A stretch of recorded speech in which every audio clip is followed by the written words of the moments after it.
for people that talk about business is different than personal, sure, but who you are as a person for what you do, business and personal, is who you are with how you do everything. That's how I see it. Like, if you can be two different people at once, like, hey, but to me, that's just not how I am. Hey guys, and welcome back to the Matt Newton Football Show. I'm your host, Matt, and we're here to talk about the Miami Dolphins. But in particular, we're here to talk about Salty Tua, because Salty Tua is back, and he's better than ever before. And what is he salty about? He's salty about the contract negotiations with the Miami Dolphins. And he has a reason to be a bit salty if you're looking at it from his perspective.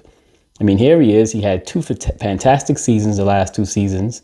2002, he led the league, I believe, in passer rating.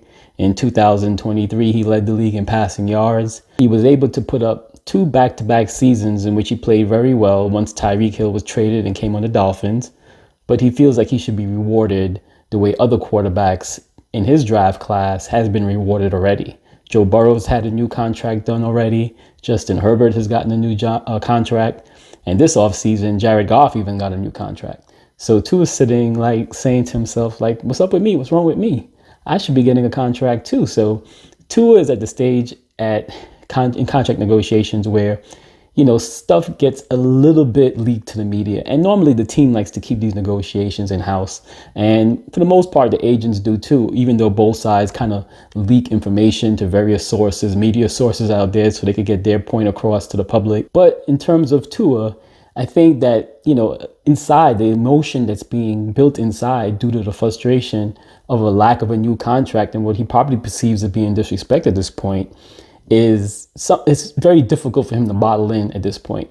So what he's doing is he's venting his frustration in a very Tua-like fashion, not exactly disrespectful to the organization or his teammates, but, he wants his voice to be heard that, hey, hook me up with a deal. Jaylen Waddle got a deal. He got drafted after me. So, what's wrong with me? So Tua is at the point in negotiation where he's getting a little bit salty, and that's fine. I think that's his prerogative. And to be honest with you, if I was Tua's agent, there'd be absolutely no way that I let him play under the fifth-year contract, at least not the whole season.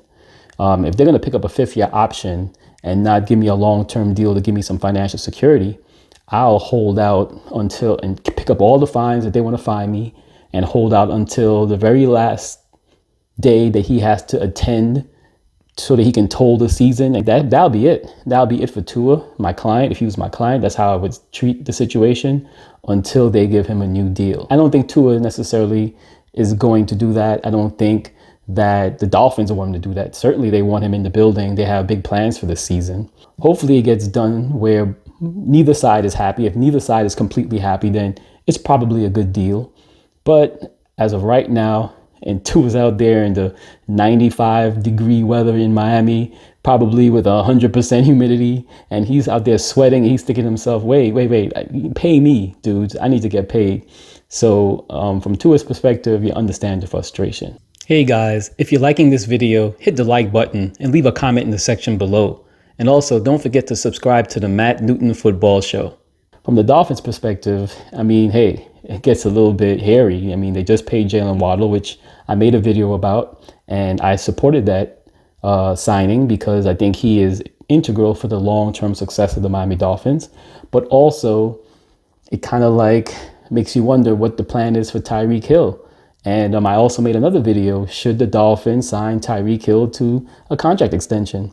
And in that video, I discussed some of the challenges the Dolphins have with that. So here we are with Tua Tagovailoa. He needs a deal done. Tyreek Hill has no guaranteed money beyond this year, so he needs a deal done. Jaylen Waddle already has a deal where he's on average for the next 5 seasons, averaging about $22 million a year. So you're going to have a $22 million wide receiver, maybe a $30 million wide receiver, and maybe a $50 million quarterback. So you're talking about $100 million on 3 players on the offense, never won a playoff game. I mean, that's really insane when you think about the kind of money that they have to spend in order to just keep pace with the other teams in the conference. But I mean, at this point, the Dolphins have to keep their most talented players.